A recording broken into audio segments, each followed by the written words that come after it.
Hello, my name's Barb Gray and I'm in the Museum of Nature, a wonderful place to be.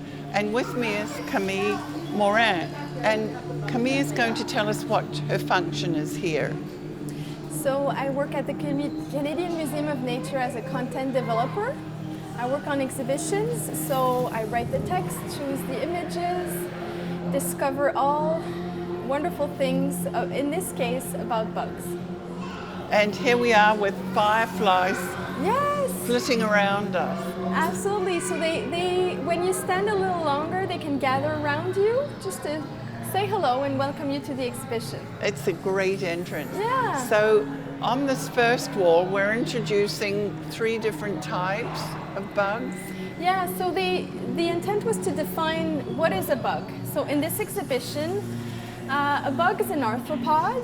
And arthropods, so in this particular exhibition, it is about terrestrial arthropods because there are marine or aquatic arthropods. So in this case, we have insects, arachnids, and myriapods, like millipedes.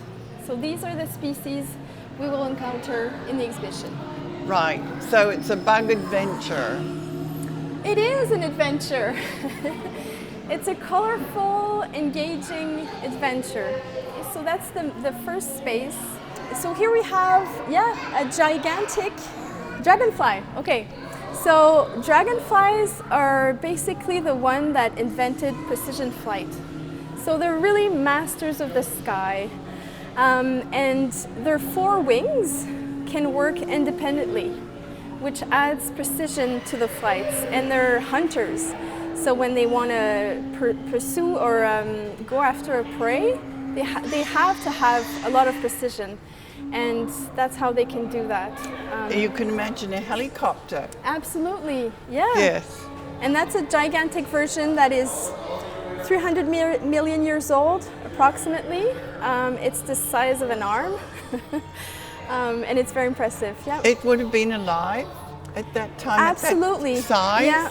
And in that time, there was more oxygen in the air. And that's probably why it could grow so big, because there was more oxygen, so their muscles could react faster with more oxygen. It's a beautiful specimen. It is, yeah. Yeah, so we have all these different critters and different examples of all the critters. Absolutely. So the first, our intent, so this exhibition is from New Zealand, from the Te Papa Tongarewa Museum, but we added some Canadian content. So it's called Bugs in Our Backyards. We wanted visitors to understand who are the bugs in Canada, what do they do, why are they useful, and things that things visitors wouldn't know or would be surprised to learn. Mm-hmm. So one first thing that is interesting is their diversity. So there's more than 44,000 species of terrestrial arthropods in Canada. So we have examples here, and there are many, I'm sure, that are hidden that we will never see. Absolutely, and we know approximately half of them now. So there's still maybe 50% of species to be discovered. Yes. So what do we have here? We have a black and gold flat millipede. He's hiding. He's hiding, and he's been hiding since we put him here.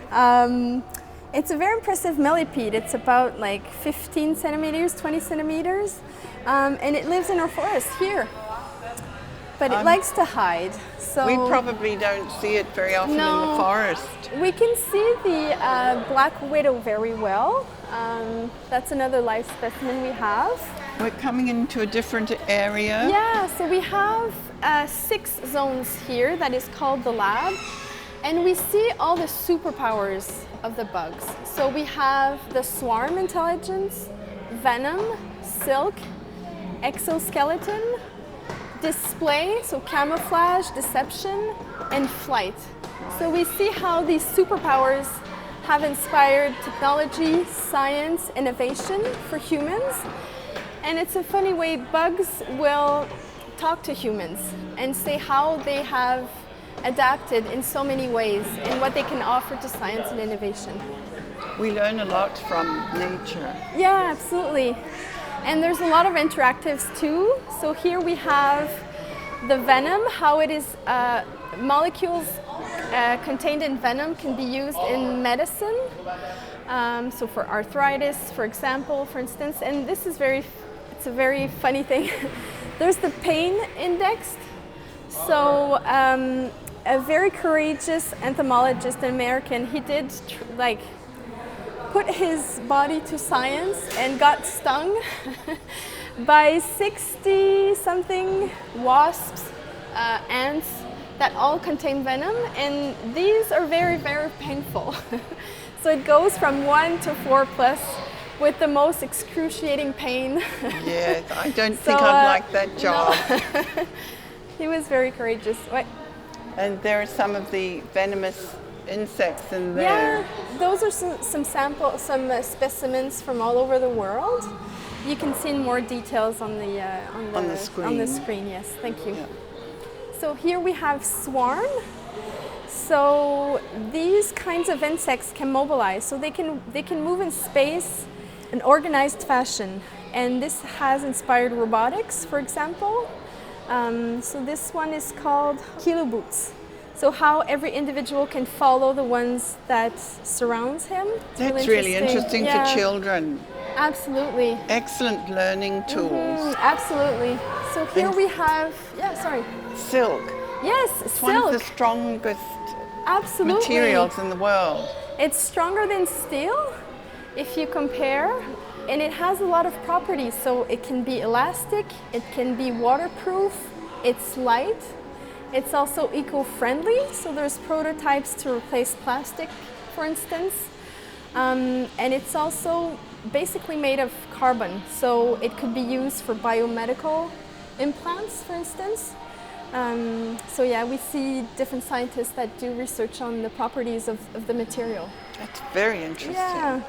So we have our very own venomous spider in Canada. Well, in fact, all the spiders in Canada are venomous. So here it's hiding over there. This one is the western black widow, so mostly found in Alberta and British Columbia. But there's also the northern black widow that could be in Ottawa. There's some research done on the dispersion. There's actually a black widow spider in Australia. Absolutely, we see it right there. Oh my word. We have a giant model. It's the Katipo spider, I think that's how they call it. And in all the exhibition, what's really impressive is the precision of the models. Yes. And it is accurate. It is what it looks. To scale. Yeah, absolutely. So we have also the exoskeleton over here with the spectacular bombardier beetle. So the group of insects, the beetles, have a very strong exoskeleton. So for humans, we have bones inside our body. For beetles or any kind of insects, the armor is around the body, and it usually, for the weight, has it is very strong. So it has inspired some technology in robotics. This one's very cool. It's the exterior property, the coat that is on the exoskeleton for these beetles. It allows them to catch the water in the air. So, and then they can drink that water in a desert. So it's more or less like osmosis. Yeah. Perhaps in reverse. Or the molecules on top really catches water. And how the beautiful displays also that the exoskeleton can it looks show. like a scarab. Yeah. This one. It's amazing how science has used insects in nature. Absolutely. For progression. Yeah. So we have forked fungus beetle. Yeah, that's a beetle we have. They're difficult to spot because they're brown on brown background. Another one hiding. Yes. I don't know. I'll ask Stuart. So the beetles are a very abundant and successful group of insects. On Earth, 1/4 of all the species are a beetle, and it is also very successful in Canada. Not as much, but we have plenty of species, and we wanted to show some of the, I don't know, the strangest, the biggest, and the smallest. So these are the featherwing beetles. They're about this size, and their wings are like feathers, because when you're that small, the air is like syrup. So they swim into air. This one is a very large beetle. It's a Harris's diving beetle. It lives in water, and they use their elytra, so the protection wings, as a scuba tank. So they will dive with a bubble of air in their back and breathe the air, and they can stay longer in water. And they're very successful Very predator. interesting. Yeah. Yes.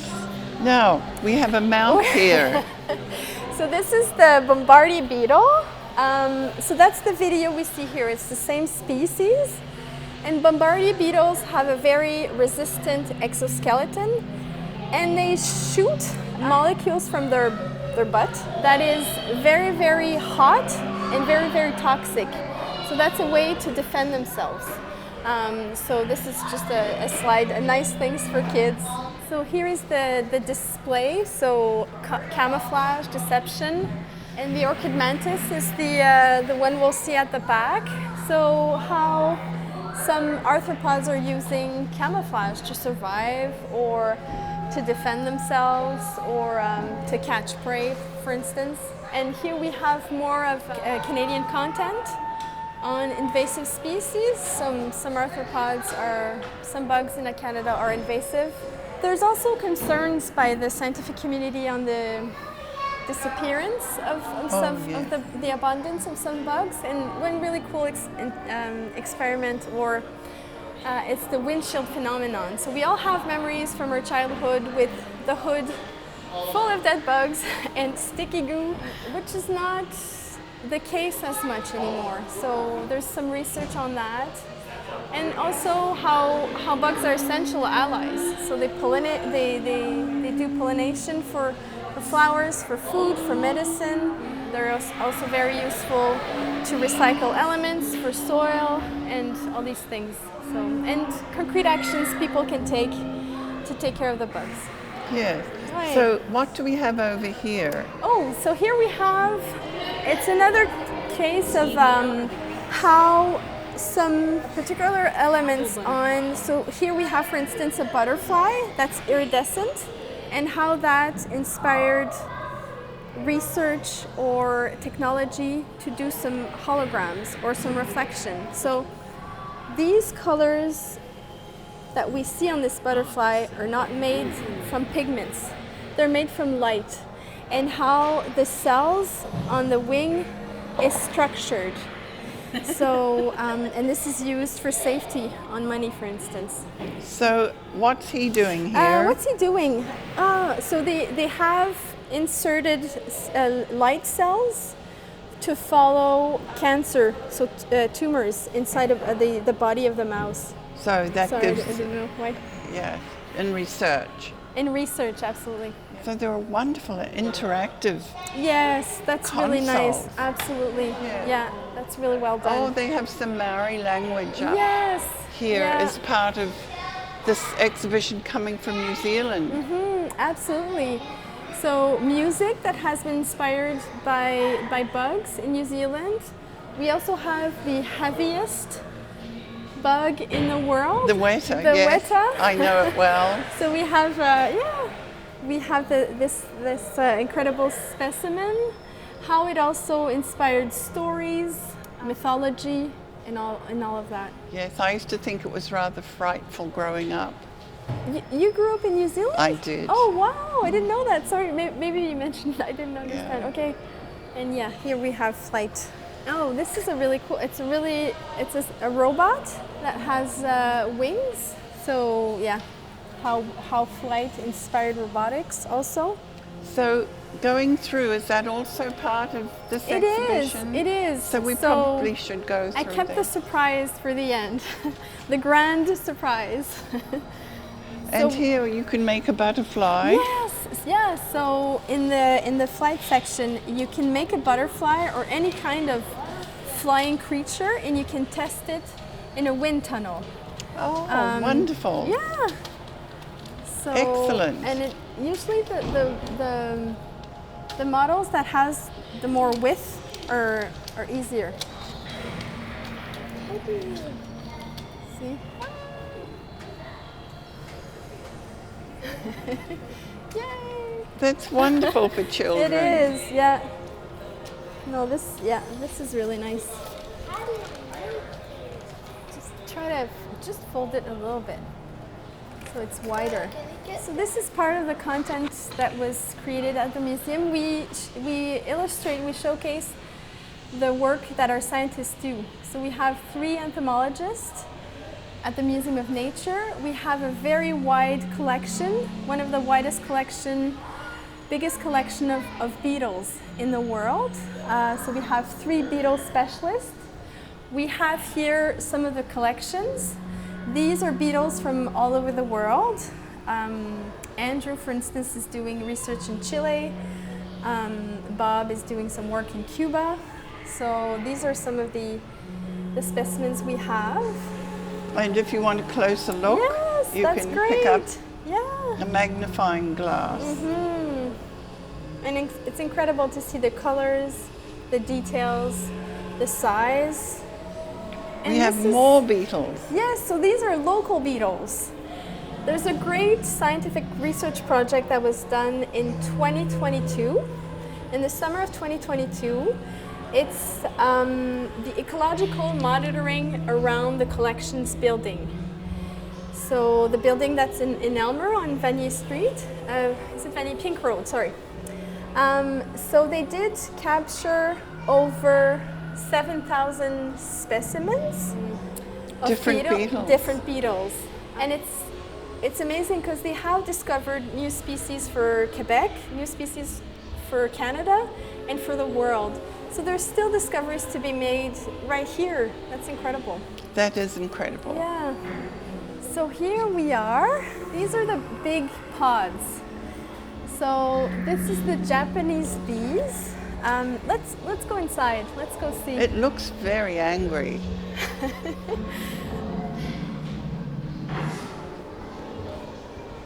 I'll let you. Oh yeah, you. Please go in. See the surprise. Oh my word. It's incredible. So here we are in a beehive, a Japanese beehive. So these Japanese bees are defending their hive from a hornet, a giant hornet. So hornets will go into a hive to take the resources, the honey, things like that. And Japanese bees are the only bees that can defend themselves from hornets. And their strategy is by swarming around the hornet. And they would move their body, move their wings to raise the temperature. And the hornet cannot tolerate such a temperature. So they will cook the hornet to defend the hive. And that's part of the swarm intelligence. It's incredible. And yeah, the larger than nature models are incredible. The level of details, you can see how incredible that is. Certainly is. Yeah. And you see this one that has like pollen on its legs. Yes. It's such a beautiful piece. So you need to move your hands really fast to rise the temperature, and if you want to help. So if you go very fast, you can do the same as the bees.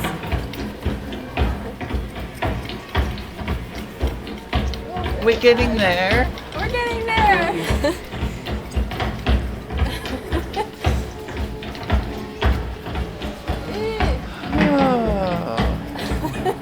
It's hard work. It is hard work. Yeah. And yeah, we see the world as bugs do. That's kind of an immersive chamber. So the next one we have, it's the jewel wasp. that uses venom to zombify a cockroach. What's interesting with the venom is, or the jewel wax, is the precision of the venom and the location where it puts the venom. So the molecule, but also where it is put inside the cockroach's brain. We can go see inside. So I guess science now knows what venom is to control cockroaches. Yeah, yeah. And she uses 2 venoms for different behaviors. It wants to induce on the cockroach. So it kills the cockroach and it's a meal for her baby. Absolutely, that's it, yeah. So it's a reproductive strategy. So first, the jewel wasp will inject some venom to temporarily paralyze the cockroach, and then bring it in a burrow, and then use another venom, and the cockroach will groom itself. So to make it nice and clean for its egg, and the emerald wasp will put the egg on the leg of the cockroach, and the egg will work its way inside the wasp and feed, and the cockroach is still alive as something to eat for the egg, and then it escapes and the cycle continues. Yeah. So yeah, it's really interesting how they have co-evolved, and that's the reproductive strategy of the jewel wasp. And we also have wasps in those families here. So it's a strategy that is widely used. It's incredible. This is incredible. Yeah.